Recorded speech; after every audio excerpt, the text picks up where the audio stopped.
Alright, so a few videos about the Great Depression today. The first thing that you have on here is the term pen money, and that's a reference to women's employment in the 1930s. When we got to the 1920s, women in non-agricultural labor, which is, we have to designate non-agricultural labor because, remember, most women of color are going to be stuck in sharecropping jobs in the South. So by the time we get to the end of the 20s, women in non-agricultural labor made up 25% of the workforce. So we were at the highest we've ever been as women working, in non-agricultural labor. Then the Great Depression hits, and so women's jobs are going to be like the most expendable. Now I'm going to contradict that in just a moment, but let's start off with that idea. And the idea is that when women work, they're just working for for pens, like for buttons, for jewelry, for just like little buttons or pens to put on their little brooches, to put on their jacket or their top.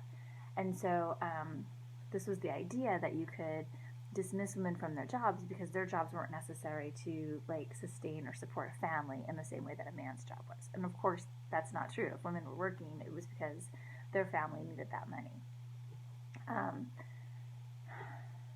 The federal government also perpetuates this idea that's on your outline, section 213 of the National Economy Act. And the government didn't say that that you could fire a woman from her job. What section 213 of the National Economy Act said is if you had two members of the same family working for the federal government, you could fire one of them.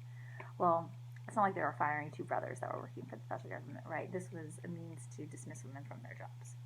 And if the federal government can do it, well then, right, other people are going to, state and local businesses are going to do this too. And again, it falls into the idea like, well, women don't really need these jobs.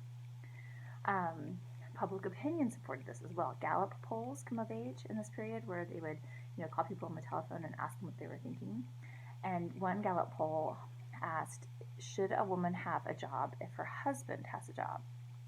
And 82% of the people that were asked said, no, she shouldn't have a job if her husband has a job, 82%.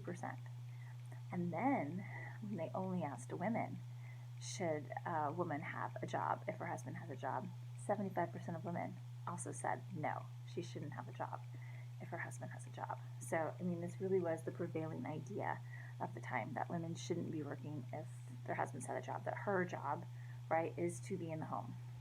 That is that myth of pen money, that when women are working, they're just working for jewelry and, buy the extra radio to help pay for the car, these kinds of things, not for any, needs. Now, so on the one hand, women are going to be the first to lose their jobs in the Great Depression.